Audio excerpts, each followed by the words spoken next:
You saw The Matrix, did you not? I did see The Matrix. It just starts getting faster and faster and faster, and then I feel a bright light on the side of my head. As soon as that got done, boom, geometric patterns, and everything stopped. Everything froze, and I could see a very faint light green, bluish green, very light, almost like a faint laser that made a grid-like pattern through as far back as I could see in the horizon, and then all the way up. And that's when I started following the lines, and it was just like a grid. How am I supposed to go about my day-to-day life after this? Right now on Higher Journeys with Alexis Brooks. Welcome everyone to Higher Journeys. If it is your first time here, of course, I welcome you. And for the journeyers, welcome back. Listen, guys, I got a new guest. We're just chock full of new guests and exciting topics this new season. And this one episode is no exception. We've got Mr. Charlie Robinson of the Macroaggressions Podcast with us to talk about some deep stuff. We're going to talk about The Matrix. We're going to talk about what he saw. We're going to get into it very, very quickly. But first, let me just formally welcome you to the podcast, Charlie. Thank you for coming. Thank you for having me. You know, our mutual friend, Alex. Yeah. Alex, if you say, hey, I'm a friend of Alex, we're good. Okay. It's going to be, I know it's going to be awesome. Well, I'm glad he's pretty amazing. That's how I found we love Alex. Yeah. Shout out to Skeptico, Alex Securis of The Skeptico. We've both been friends with Alex for several years now, and he brought us together. So listen, without further ado, we've been talking offline about this thing we loosely call the Matrix, journeyers. What is that?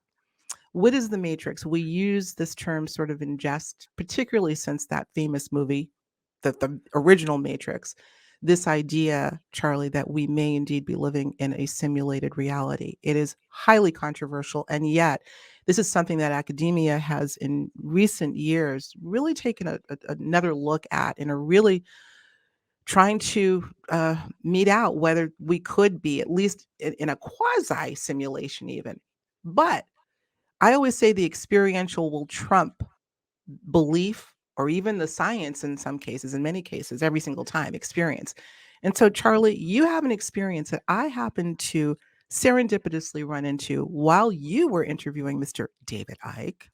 Fantastic episode. I think I'm going to link that as well, where you told a little tidbit about a little experience you had that had a huge implication. You saw The Matrix, did you not? I want you to tell the story end to end, take as long as you want. We're going to get into this, guys. I did see The Matrix, and I will start the story of this event that happened in February of 2023. So just a couple of months ago. But I have to go, in order to tell it, I have to go back to 2019 to set it up the right way. So I was at Acapulco, which is the largest anarchist convention in the world, in Acapulco, Mexico. It happens every year. I wound up writing a book with Jeff Berwick, who is the founder of Acapulco. And so I've been at a few of these events. And in 2019, I was there as a speaker. And one of the nice things about Acapulco is that after you're done, it's a week-long event. It's like Monday through Friday. But the speakers go all day until about 5 o'clock. But then afterwards, there's little a la carte items that you can add to your Acapulco experience if you want to. You can go out and release baby sea turtles into the ocean at night with the group that does that over at the Nature Preserve, which is cool. You can go, they have concerts, they have comedy shows, but they also have shamanic adventures, right? You can do ayahuasca. You can do peyote. You can do DMT. And so my first time at the conference was 2019. I wanted to do everything. I wanted to do, the baby sea turtle releases and all this good stuff. By the way, you would think at an anarchist conference that you'd be like, where is the Molotov cocktail throwing contest or the burning tire simulate? When are we doing all? None of that's happening, right? It's none of that. It's not a bunch of lunatics. It's not like an Antifa, right? It's people that don't want to be told by the state how to live their lives. They believe that they are a better steward of themselves than the state will ever be. They want freedom. And so when you're talking about a concept like that, you have the opportunity for add-on experiences. And ayahuasca was one of them that I did during the first time I was there. It was profound. It was hardcore. It was I walked out of that place at 7:00 in the morning. It was rough. But a couple days went by, and then I had the final day, the final night that I was there, I had set up to do the DMT ceremony. And the way the shaman set it up is, for the DMT ceremony, it's 5-MeO DMT. So it's not ayahuasca, but it's also not the smokable kind. It's somewhere in the middle, and it's ground down into a powder form, and they put it into this pipe kind of contraption, stick it up your nose and blow it up your nose. It's not the best, but anyway, in order to do this, they pair you up. They say, you and you are a team. You and you are a team. If you came with somebody, obviously you can be, but the shaman kind of paired you up. So I got paired up with this guy that was next to me, and I said, "Nice to meet you. What's your name?" He says, "My name's Johnny Dollar."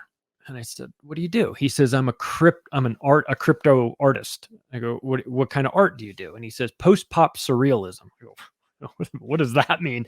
He says, well, I have a painting of Mickey Mouse holding a gas canister with a Bitcoin logo on it. And over his shoulder is a central bank that he's lit on fire. And I was like, whoa, you and I are going to be friends, right? Immediately right off the bat, I was like, I like this guy. And he went first, and he had a great experience. I went second. I had a great experience. We got done. We're still trying to process this. It's like an hour for each of them. So it's not one of those little 5-minute type of deals. We go back up to his room. He shows me, he's brought his art book with him, and he's speaking there. He's one of the speakers. I'm one of the speakers, but I just didn't know him. And we start to talk about all the art, and we start to unpack our DMT experience from that night. We stay in touch. Following year, I see him again. And we get partnered up. We do DMT again, same thing. A couple years go by. 2023, February 2023. I'm back at Acapulco. I'm speaking again, and it was the Monday night, and I'm very it's good to see everybody, but I don't see Johnny.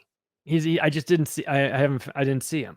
So I did my presentation. I was day one. We got done. We went to the Ron Paul dinner, which was down on the beach in Acapulco. And that was fantastic. And when that wrapped up, I said, well, where are we going? Well, what's the plan? Like, where's everybody going after this? We said, well, we're going to go right around the corner. There's a bar that Max Egan owns. Max Egan from the Crow House, if those of you that are into his outstanding work. I said, yeah, let's go see Max. So I go, where is it? And he said, well, you can kind of hear. So as we're walking, we can hear the music. We go around this corner, and there's a bar, and there's people spilled out all over. I mean, the bar can't even hold everybody. Everybody's out in the street, and it's Mexico at like 10 o'clock at night, and everybody's drinking beers out on the street. Nobody really cares. And I see a guy who's working like the beer tub there. He's selling beers, and it's Johnny Dollar. And I go, what are you doing here? And he says, well, yeah, good to see you. How are you? And I told him I just did a presentation. I didn't know you were coming to the event this year. He says, well, I'm not really coming to the event. I mean, I think I'm going to stop by and see everybody, but I actually live here now. I was like, what? He said, yeah, I live right above the bar. I live in the same place where Max owns the bar. I live next door to him. I said, get out of here. So we have this conversation. It's great to see him, great to catch up on everything. And he said to me, there was a guy that came by here a couple of weeks ago and had vape pens that were DMT vape pens. And I was like, really? And now Johnny's my DMT partner, right? So he said, I know you've been dying to try this, the different form, the sort of like the final, the more intense version of this. And I said, yeah. And he said, I'll tell you what, he says, why don't you do this at the end of the week when you're done with all the stuff you need to do, all the obligations, meet me here Friday night, right when the sun goes down. And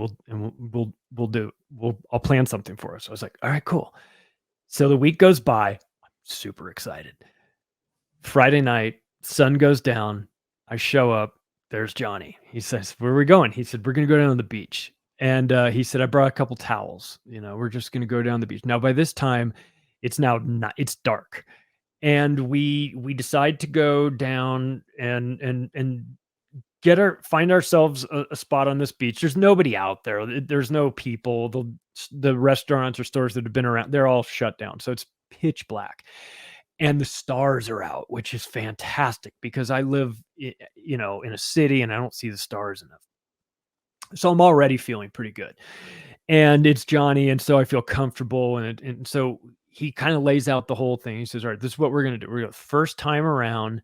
I just want you to take a couple hits, and then I want you to lay back with your, on your towel, which is on the sand, and close your eyes, and we'll just do a session like that real quick. I'm not going to hit it really hard. You're just going to, do a couple puffs, and that'll be good." We do that. I start to immediately feel the it just starts getting faster and faster and faster, and then I feel a bright light on the side of my head, like if you were in surgery and they took one of those overhead movable lights and put it right by the side of your head. So I have my eyes closed, but I can feel light, and I can feel it on one side of my. Don't ask me how, but I could, and I got this very, very direct feeling that I was being examined. Like if you think about the way a car gets painted, an auto painter, like with a mechanical arm, and it's in a thing, and it starts on one side and starts spraying, and then it moves itself around, and then it does the other side. I felt like there was something that was scanning me from one side all the way down around my feet, up the other side, around my head. And as soon as that got done, boom, geometric patterns. And I went into a very unusual place that was filled with the kind of traditional stories that you hear: earthen colors, oranges, browns, yellows, adobe kind of vibe feel to it, very sort of like Indian art, like I would kind of just Navajo style, those types of colors and those types of patterns that went, and then that kind of faded off, and everything came back to reality. And I sat up and I went, "Oh, whoa," like, "Whoa, what is this?" Right. So he said, "Pretty cool, huh?" And I said, "Yeah, pretty cool." And after each time we would talk, we would just kind of get, "How have you been? Tell me where you've been, what have you been doing?" And I've had him on my podcast, and I've emailed him every now and then, but I just have a very, very special and unusual relationship with Johnny Dower. He's one of the best people I know. He's his art. And by the way, since the last time we had seen each other, crypto went through the roof in the summer of 2021, and NFTs had gone crazy, and he was in huge demand. He became like a big celebrity in Miami, like Art Basel. They had like a place for him, and rappers were coming in and buying NFTs from him. And he said it was just a crazy experience. It was very like unreal to him. And so we had this great talk, and in between I'd do another round. I'd do another round and another round. And then as this went on for about 2 hours, and in between we would talk for 20 minutes or so. Now the final one was the one I talked about with David Icke. And this was the one that really kind of, it's all very weird and it's all unusual. And I think if it had just done it the one time there, that would have been plenty. And I would have felt, a very unusual connection. I would have understood what people were talking about. But the last one, he said, this time, the problem with DMT is that it wears off very fast. Your body is excellent at metabolizing it. So you've got a very short window, and you need enough fuel, I guess, so to speak, to take off appropriately. So you have to kind of keep smoking this as fast as you can, as much as you can, as deep as you can. And so the last time he said, go and go and go until you can't go anymore. Don't worry about the pen. I'll take it out of your hands. But I want you to do something different this time. This time, I don't want you to lay back, and I don't want you to close your eyes. This time, I want you to stay where you are, which is just kind of sitting on your butt, you know. I want you to stay there, and I want you to keep your eyes open, and I want you to tell me what you see. And he was leading the witness, that Johnny Dollar. He was leading the witness, and he knew what was going to happen, and I didn't know. But I went as much as I could, as fast as I could, held it as long as I could. And from where I was sitting, even though it was night, the moon was up, I could still see the waves crashing. You could see sort of the white crest of the waves crashing. And it's very rhythmic. It's very soothing. I think we need that as human beings. It's great to be close to the ocean, all the, you know, the ionization. There's just a lot of benefits to it. It's good for your brain. See the stars, all that stuff. So the whole experience leading up to this last session was great. And I did what he said, and I sat there and I watched those waves kick in. And you've got about a 20-second window before it starts to get, before it all kind of kicks in. And as I was watching, in that 20-second window where I was waiting for it to kick in, I was watching the waves come in and crash. And then another one came in. And then another, and it didn't quite crash. It just stopped. And everything stopped. Everything froze. And I looked down a little bit where my knees and feet were, where the sand was. I had my feet in the sand.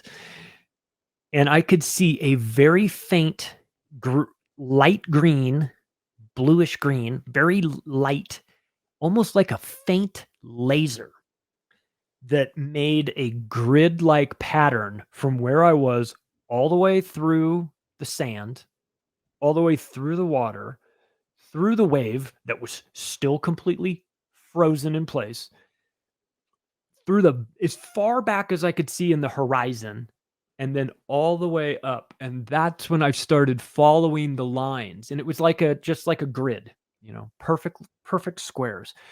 And I started to look and see if I could see how far does this go? Like, where does it end? You know, does it end at the water? No, it goes past the water. Does it end?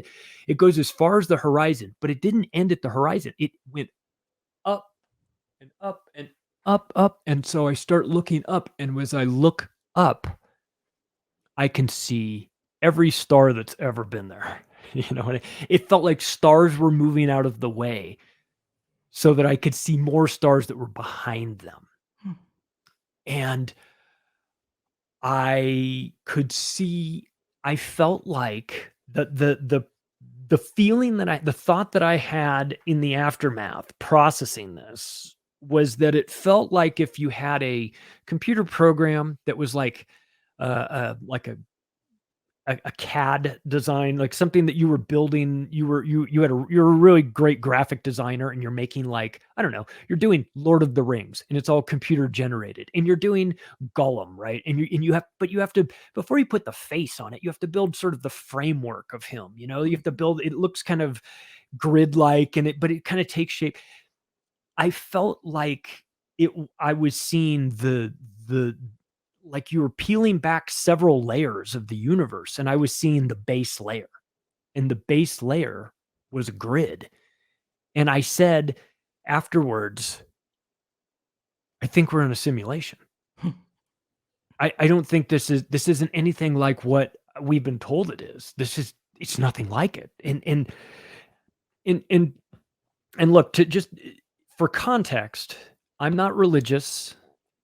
You know, spiritual, but not religious. You know, I have that sort of hokey thing. It's like, I'm interested in all of this stuff, but I don't subscribe to, I'm not a part of an organized religion. So I don't have, and I say that only because I don't have my eggs in any particular basket. I'm kind of open to whatever is out there. I'm interested. And I felt like I was in a computer program. And I wasn't really even sure how I felt about that.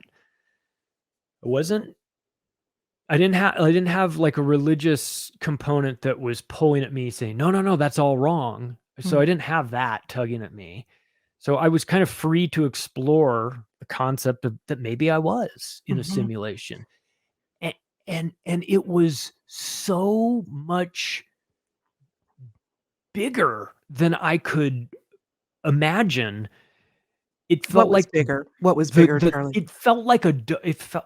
I mean, I know here, God, the flat earthers are going to be all like, go, go, go, but no, but I felt like I was in an enclosed dome. Okay. I really did. I felt like there was a firmament, that concept, only because as far as I looked, the line kind of extended all the way from one point to the, well, I couldn't really Could you see it through see. the sand as an example? Let's talk about the Yeah. 360. Could you move, by the way, as you were No. witnessing I this? So you were frozen as I well. was, well, I was sitting up. I was comfortable where I was sitting.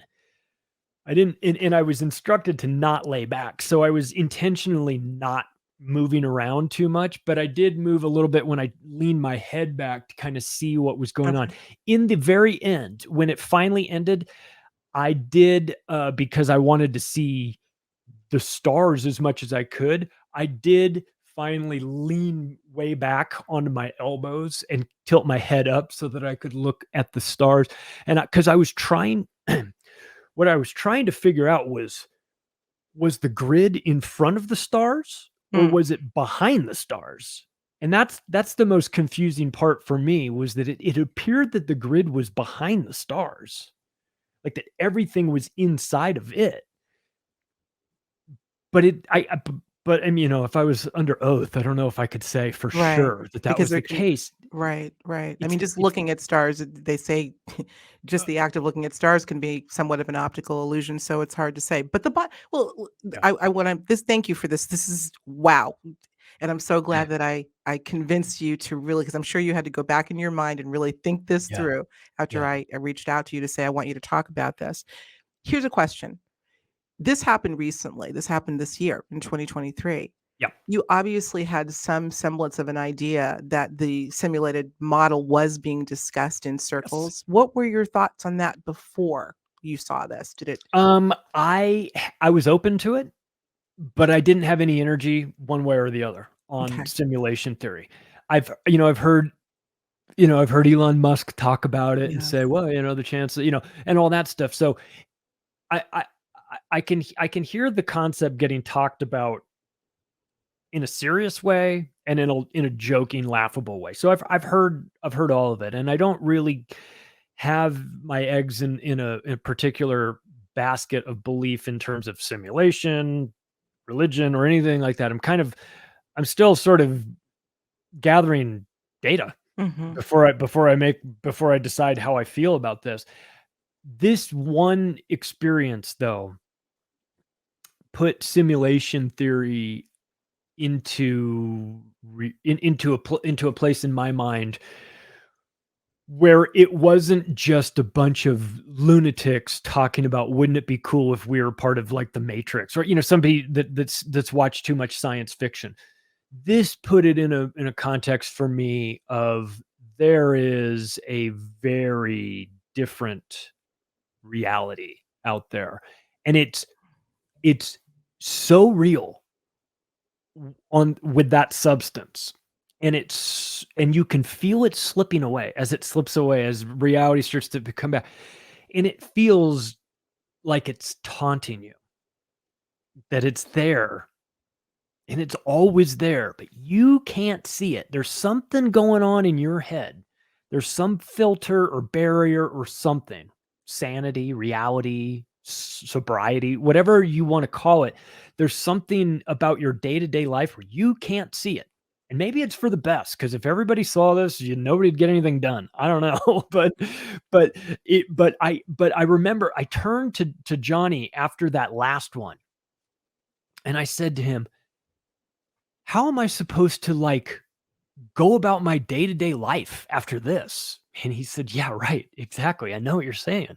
I said, you want me to get bent out of shape because I have bills due? Like, who cares? So there's part of it that's very liberating. Mm. Maybe not the best in terms of like personal responsibility. You could very easily say none of that stuff matters. Well, until the bill until they turn your power off, because you're like, the universe doesn't want me to pay power bills. And they're like, yeah, well, enjoy living in a place with no power. So there's part of like you that you have to be in this world, but maybe not of it, right? You have to function in it. You have to live in the day to day in order to maintain whatever this version of reality is that we're dealing with. But I have seen a place, or I have seen. It felt like somebody said, "You want to see something crazy? Come here." And like they allowed you to peek behind the curtain. They said, "Take a look at that," and you went, "Whoa! Oh my God, that's." And then, "Shh, don't tell anyone." And then they close and go to work on Monday morning. Right, Enjoy exactly. work. And you're like, Exactly. Yeah, it's very tough. reconciling that has got to be extraordinary. This reminds me, I mean, look, we've had even in the sci-fi space, call it predictive programming, call it, the truth comes out through fiction. They Live, of course, the movie They Yep. Live, where, in a somewhat similar fashion, people put on these glasses and they get to see what's really behind who they believe to be the human beings walking around, and they're anything Right. but. So, and I don't want to build, well, that movie was pretty deep. I think there were a lot of lessons there, but the bottom line is some faculties out there, in your case, DMT, can give us access to the backbone, literally, of what we may be encased within. Um, yeah, I want to spend a little bit more time talking about the days and weeks after. Well, before we even go into that, let's talk about Johnny. So Yeah. Johnny obviously knew what you saw Yeah. because Johnny saw it himself. What was his Mhm. experience? I'm sure you guys talked about, comparing notes after the fact. What did he tell you when he saw it? He said that he had that experience in multiple places, not just on the beach. We chose to do that on the beach because it was secluded, and it was, you've got to get the right, vibe. It's important, set and setting, as they Sure. say, right? You've got to get that. You've got to get a place, and to be crystal clear, like this isn't like. I take this stuff seriously. I take it. I'm respectful. I'm not doing this at a rave, some concert, you know what I mean? Like I feel like that's this wasn't a party for me. This was an exploration, Mhm. and I needed somebody that I trusted. And he's my DMT partner from years back, and I trust him. And so I knew that when he was telling me to do it differently, in retrospect, I knew that it was a setup. I knew that there was a reason why he wanted me to do that. And then we got done and we talked about that. And I said, I saw this grid. And he said, yeah, the grid. That's why I wanted you to keep your eyes open. I wanted you to see it, and not just, when you've got your eyes closed, what you're getting is all these feelings. Very real. I mean, it's there's no shortage of stuff going on when your eyes are closed. It's just a Mhm. different trip, though. I didn't see the geometric patterns. I didn't see any of that stuff. My brain was overriding that somehow and saying, visually focus at what your eyeballs are currently seeing. Does it look Mhm. like how you normally see the world? Well, yes and no. I'm still on a beach. I didn't get transported somewhere. I'm still on a beach. I'm still sitting next to Johnny. Johnny still looks kind of the same, but everything's off. Everything's very pastel colors. That's sort of like a mushroom feeling too, where everything is like shaded in a little bit. It looks real, but a little shaded in. I My conversation with Johnny later about the whole thing was, he said, I wanted you to experience that grid thing because we didn't get any of that trip with the 5-MeO DMT that we had done at in 2019 and 2020. That was a totally different a different vibe. So this Hmm. time around, it might as well have been a different substance altogether. And you hear about this, and I've watched DMT, the spirit molecule, and I knew Mhm. about the interviews with that, and I know obviously everybody knows about um, Joe Rogan talking about this, but I had been into psychedelics since I was a freshman in college in 1990. I had said back then, I remember having a conversation with my mom when I was in college. I said, listen, with regard to these mushrooms, I'm telling you, there's a benefit. I feel amazing for like the weeks People talked about afterwards. it. Mm-hmm. And that came out, I don't know, a couple years ago. They showed the doing a PET scan of a person's brain before and after psilocybin mushroom therapy, and afterwards their brains, everything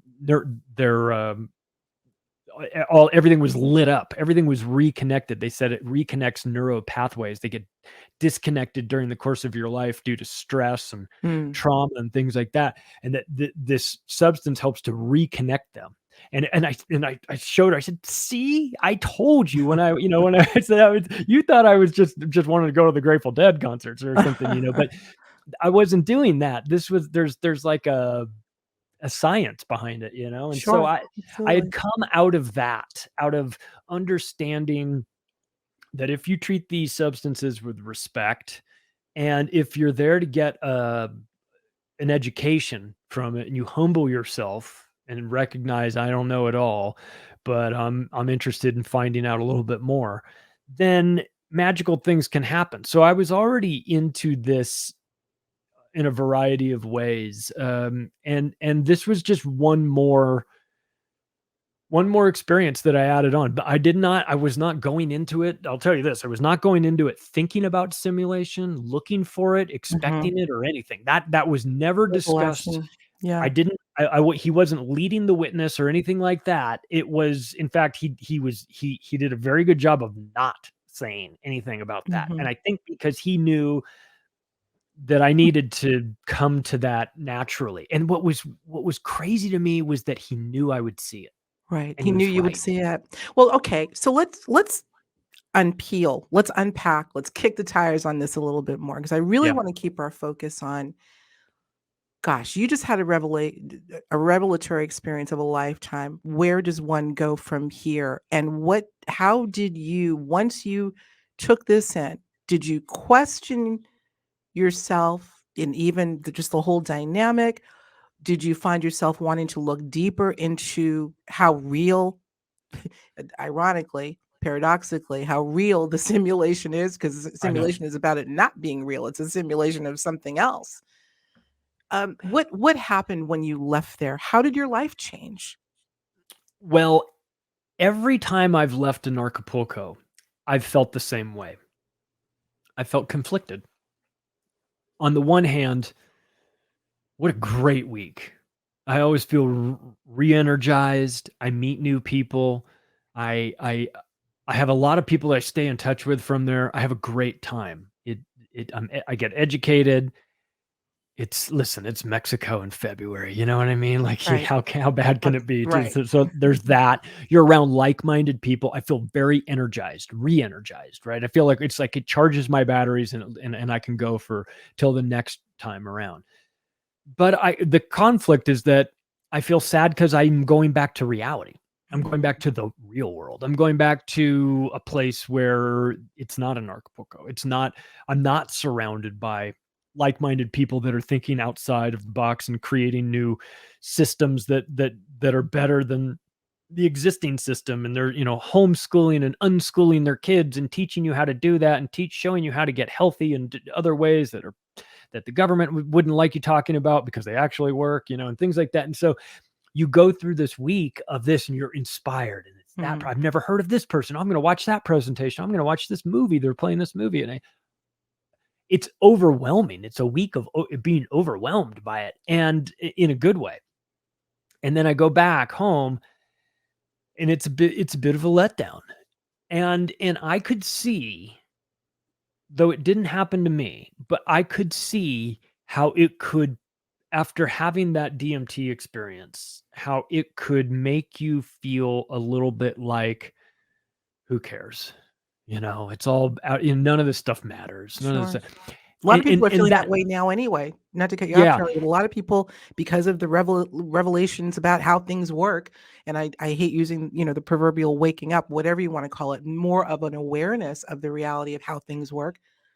I think there's definitely a consensus of who gives it, what. So yeah, I agree. I think a lot of people are starting to feel that way. But you, having seen, did it make you feel less significant as a human being, or us collectively? Did it make you want to understand, how the hell do I get out of it?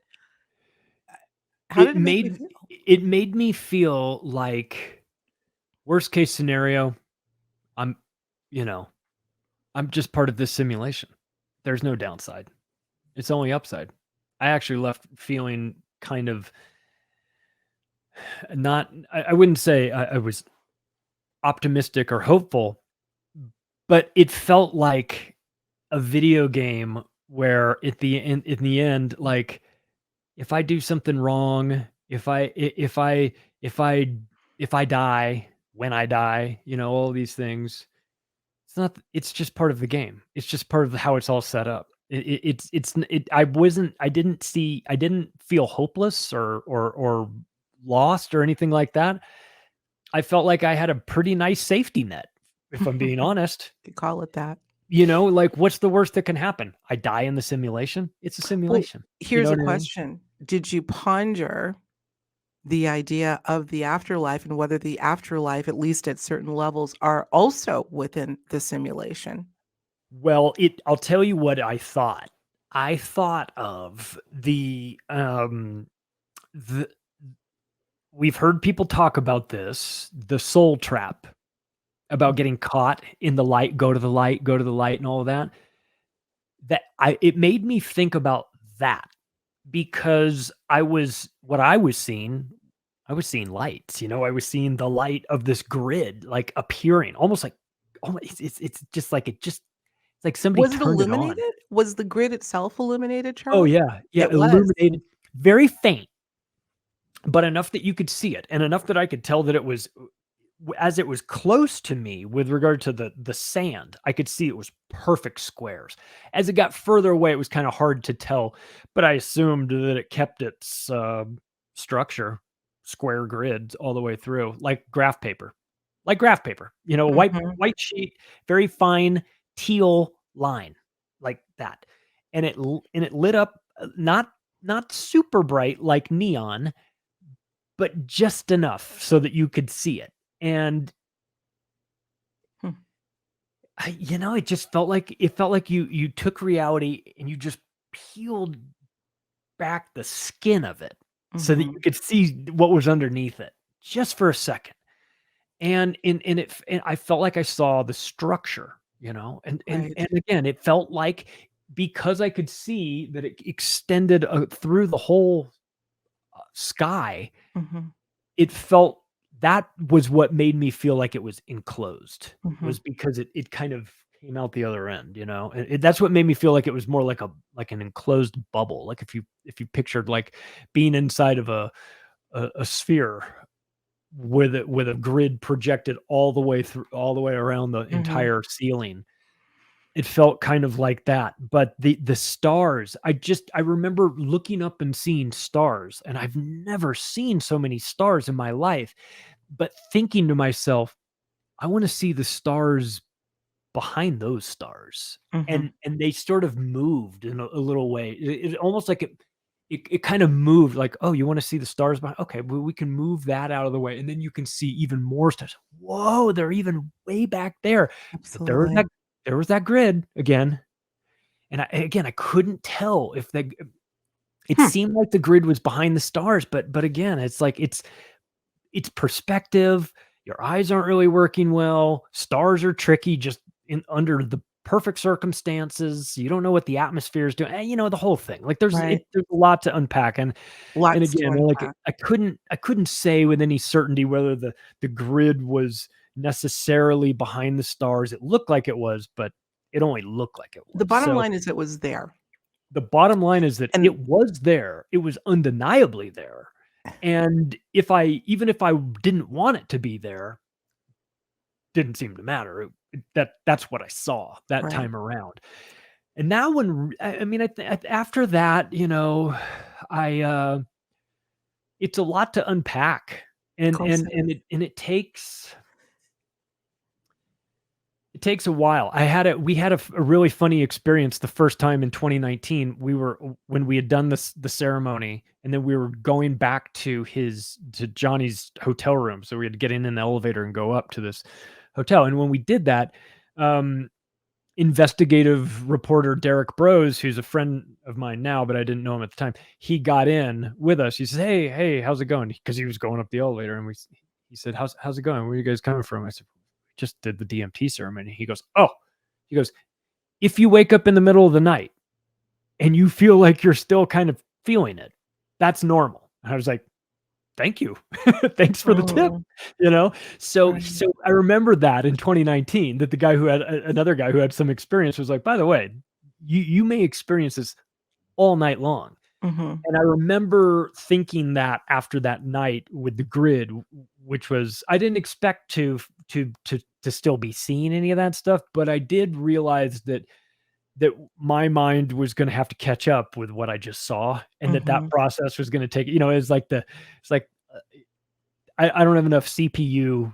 There's not enough RAM in my brain to process everything that I saw. So, I was kind of spinning for a little while. So we had a great time that Friday night afterwards. And I interacted with people and saw people. Did you tell people? Did you? I told the people that I already knew that I was with, that I was kind of interacting with. Some of them were like, hey, how have you been? And I told a few of them, but I didn't make it And what did they say? How did they react? They were, they're all, I mean, listen, if you're at an Acapulco, you're sort of already predisposed to liking this sort of thing and being kind of interested in it. Like there was no like, how dare you? This is terrible. No. You're doing drugs. But was there any relatability? Like, I think I saw some. This is a crowd of people that are there because they suspect something's wrong too. They understand that there's something wrong with the system that we're living in, and those types of people that are curious about how it all went wrong and how we can fix it and what we're doing. Those are the types of people that are interested in psychedelics because they want to know what else is out there. And so I've always had that, I never went into this with any sort of intention other than let's just see where this goes. I never went out there with like, I want to get clarity on a dead relative, or I want to see the grid, or any of that stuff. I never went in there with, I tried to allow myself, I've always tried to allow myself to be open to wherever the trip takes me, as opposed to saying, no, I want to see this. It doesn't work that way with the universe, you're going to see what you need to see. When you need to see it and how you need to see it. We will decide what the trip is. You need to go along for the ride. So I've always humbled myself before these events and sort of gone into it with the intention of, I just am curious to know how it all works. I don't know that I'm ever going to figure it out. I don't know that is a little bit more. Expectation. Give me more. I can handle it. I can handle it. What? You could scare me a little bit with it, or it can be emotional, and I've had those, and we'll get into those in the other session. But I wanted to take my hands off the steering wheel and say, you drive. That's the best way to do it. Good. I'm good with observing this. I wouldn't presume to know where I'm even going. And do you suppose, Charlie, your perspective going into these sorts of things, and by the way, I applaud that. I think when you're doing something that's sacred, by the way, humility has to be top of mind. Whether you're visiting a sacred site or participating in a sacred ceremony, reverence for that process has to be first and foremost. But, and we assume that a lot of people do that. They not all do. They can abuse it. But as far as your being privy to seeing something that we're going to assume may in fact be how things work, why you? Do you think it was that attitude that signaled to the universe, or whatever catalyst or conduit brought that to you? Why you? Because I was ready. I was ready for it. Because I have come to the understanding that it is very possible that everything I know is wrong about Yeah. everything. And All of and if I am willing to admit that as somebody that writes books, does podcasts, and tries to tell people how I think things are, if I'm still willing to acknowledge that I could be totally wrong about everything, and that I leave myself the flexibility to be corrected if I receive information that is better than the information that I previously had. I Mhm. have to leave myself flexible. I've I taken love that approach with my books, with my podcast. This is what I think. This is what I believe. This is what I can prove. This is what I can show you now, with a big asterisk that says subject to change Absolutely. should Yes. new and better information come my way. And because otherwise you get too dug in on something. And And I think I'm right about the things I talk about, or else I wouldn't be talking about them. yeah. But I've been wrong plenty of times, and I'll be wrong in the future. And so maybe because I am open to the possibility that I don't know anything, the universe said, let's blow this guy's mind. Hmm. Okay. because Fair enough. because because I put myself in a position to be shown, okay, well, you think you know, and that's fine, but do you know this? Let me show you this thing. And you Right. go, whoa, I didn't know that. And they said, just keep that in mind. Next time you're telling the world how you think it is, keep that in mind. Keep When you that in keep the mind. grid in mind and you go, yeah, That'll yeah, always be in the back of your mind. So you forever. know, other people know. Let's talk about the factions, I like to call them. The factions for now. You know what I'm talking about, Yep. journeyers. You know what I'm talking about, Charlie. Do they know? And if so, do they know how this works? And if so, are they leveraging this reality to bend certain aspects of reality in the way that they want? Perhaps.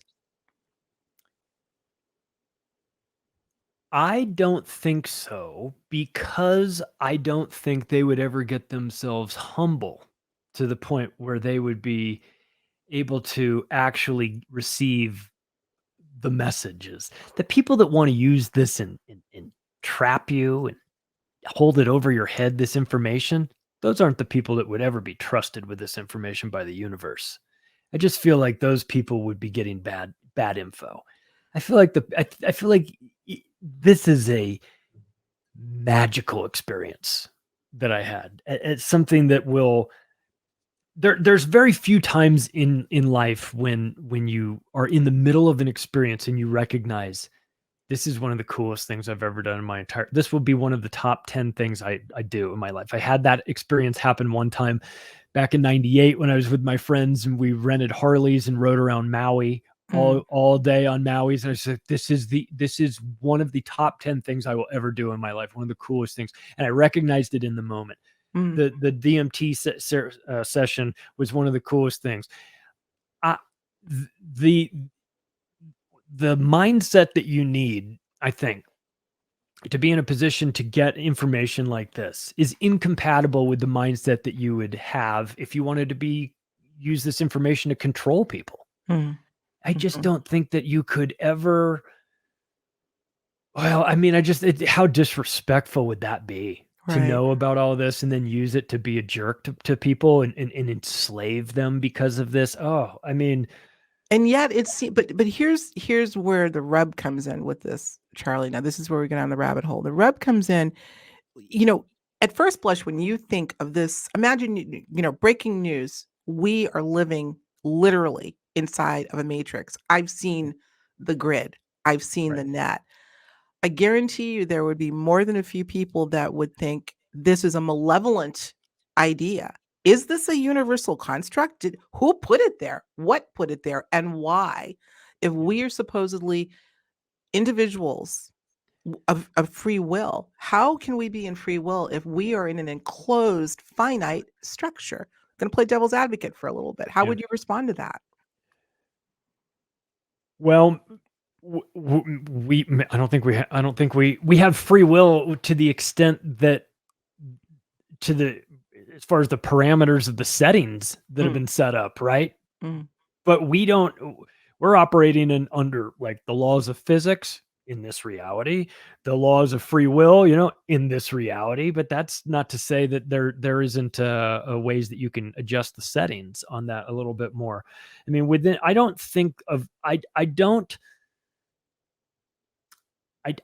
have any sort of feelings one way or the other about whether this situation is good or bad. It just I'm just still processing the fact that it is, maybe I'll need a couple more experiments before I determine whether this is a good thing or a bad thing.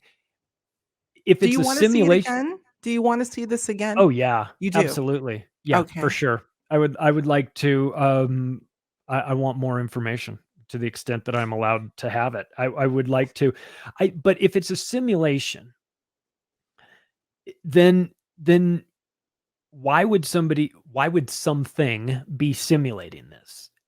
If it's a simulation, to me, my default swings to that's a little kind of scientific to set up a simulation. Let's see what happens. I want to see what happens when I said, is that a good thing or a bad thing?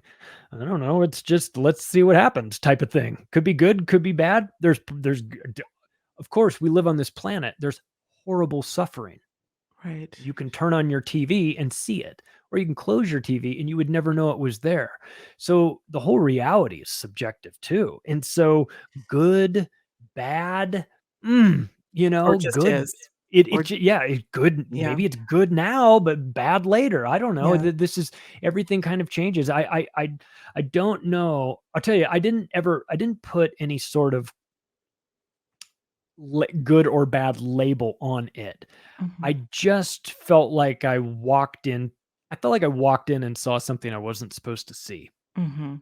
Mhm.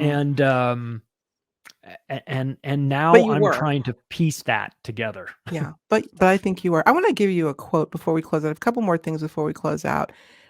This is a paper in 2003 that was written by Oxford philosopher Nick Bostrom as it relates to simulation theory. And this is what he said. He says, quote, if there are long-lived, this is to the why of what may be happening. If there are long-lived technological civilizations in the universe, and if they run computer simulations, there must be a huge number of simulated realities complete with artificial intelligence inhabitants who may have no idea that they're living inside of a game. Inhabitants like us, perhaps, end quote. How did this make you feel in terms of the authenticity of Charlie Robinson? Did you start to question your own uh, participation in this game, that you may be Yeah, simulated as well? sure. Well, I think when you break us down into our parts and pieces, we're just vibrating atoms, right? We're experiencing this. We're all electricity. We're not solid. We shed all of our cells, change it die off and are regenerated every 7 years, as they say. Yes. So we've died in some form or fashion before, just during our current life. Mhm. It feels like, I'll tell you what I do feel frustrated about with regard to this whole thing. I do feel like there is some sort of limiter or regulator or governor on our minds where we're not allowed to really comprehend the full scope of things. I know I've heard other people talk about that.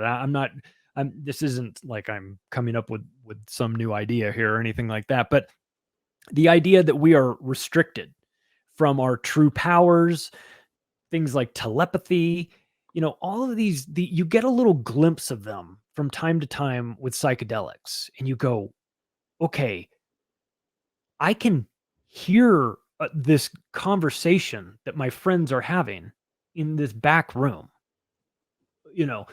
way away from me, Mm. that I couldn't hear this morning, and tomorrow I won't be able to hear it either. But right now, my ears can hear them talking. I can hear that. Why can't I do that all the time?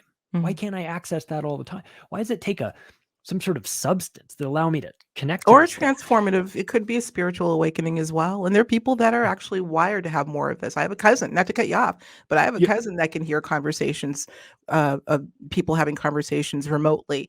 And he's not doing, at least not that I'm aware of, any substance. That can exacerbate the experience, but just, it does happen, but not regularly. So if that can happen, why Mhm. can't I make it happen all the time? Why can't I tap into that all the time? If you have these unusual, synchronicities in your life, and you go, oh, like you have deja vu, and you go, what is that? What is that? Absolutely. Yeah. And it makes you think like, Right. is this? Does it feel very similar because I'm reading off of some sort of cosmic script, and I just got a page ahead of myself, and now my brain is catching what is really happening. So I've always been fascinated with it again, but Me too. no particular expectation on my part to have it all figured out either. I would never pretend to say, oh, well, I'm going to go get to the bottom None of of us this. do. And, but Yeah. taking a piece here and a piece there, and to be, and to, I recognized early on that this is part of why David Icke and I get along so well, is we sort of see the world this way, very similarly, that if what you see with your eyes and hear with your ears is the extent of what you believe reality is, you're very much limiting yourself. Absolutely. There is a world beyond that. We can only see a very, the visible spectrum is small. Things that we can hear, we have dog whistles. Right there, you could tell, blow this whistle, dog can hear it, I can't. So some of the things that we're limited in our senses. And when you go on a psychedelic experience, some of those barriers are removed temporarily. And what you find is that you have a little bit added capacity. You might be able to see things you couldn't see, or you could hear things you couldn't hear, or whatever. It's almost like a superpower, if I'm being honest. But you also go, okay, well, this is great. Why can't I access this all the time? Why? Who made it? So is it for my own benefit that I can't? If that's the big answer, question. tell me. Right. I can handle it. But is that is this power that I should never wield, in my day-to-day life, or was the simulation set up and the parameters set up in a way that, like you're planning Dungeons and Dragons characters, you only get +4 hearing.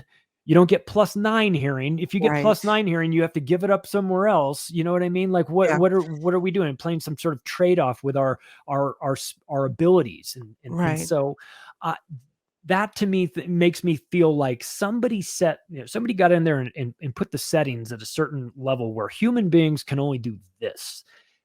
Even though you're capable of doing most human beings can. There's some that Thank can you. usurp all of that. We can get into that idea, Charlie, that another big question is, why is it that some people, we always use the proverbial Michael Jordan of, psychic phenomena and telepathy and ESP, where others can barely crack the code. So there's a sliding scale of capacity. Was that preset? So many different things. Are there some people that are actually somehow living outside of this matrix from a consciousness perspective? Big questions, all of them.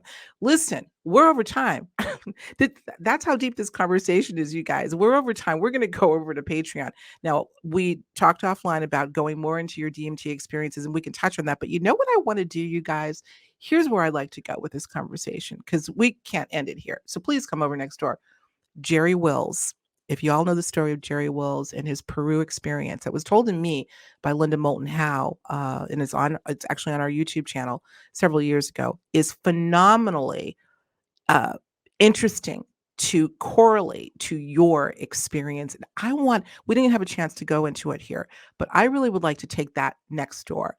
Jerry Wills, who he himself, through a very, very unique method, was able to find himself apparently inside of another universe and had a voice tell him exactly how our universe is created. And it is striking hallmarks to your experience. So that's what I want to do if we can, Mr. Charlie, because this thing has just gone, it's just too much.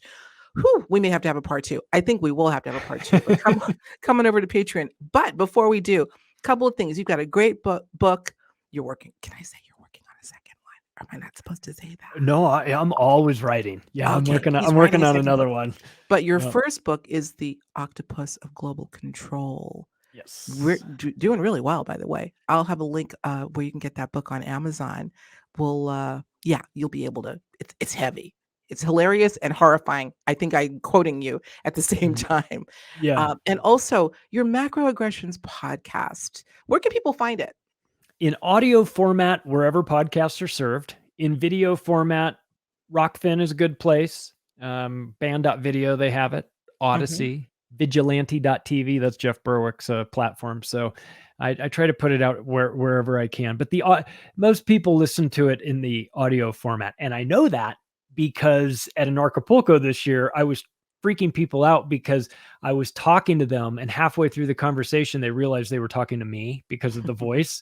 And they went, wait a second. I didn't even know I didn't know what you look like, but I know the voice. So that happened multiple times at Anarchapulco, which was kind of funny for me. And it also was nice test marketing because I'm like, all right, well, clearly you're just listening to the audio then. So good wherever you want to go, I don't care. Get it in video format, get it in audio format. It all works for me. I just appreciate, and I do 2 episodes a week. One is an interview and one is a monologue where I pick a topic and kind of drill down on it. So, awesome. And we cover all kinds of things. I have, like you said, I had David Icke on recently and talking about climate, insanity and simulation theory. So yeah. We'll make sure to have a link to that, by the way. And yeah, that was a good one. I mean, if for no other reason, David's the best guy to interview because really with him, all you need to do is say, ladies and gentlemen, David Icke, and let him go. Ladies and gentlemen, thanks for coming on, David Icke. And he'll go the whole time. But we met each other met each other at Anarchapulco in 2019 when we were both promoting. I was doing the Octopus book and he was promoting The Answer. And so we sort of stayed in touch from then on. I like David. I wouldn't be doing what I'm doing if it wasn't for David Icke's work. So as with a lot of people, he's added a lot to our process, let's just say, and more to come. The Dream, I believe, is his latest book. And I know that's going to be an eye-opener, continuing saga. Okay, you guys, we're going to Patreon right now. Please come on over. We're going to talk about the Jerry Wills case. We're going to go further into the simulation idea.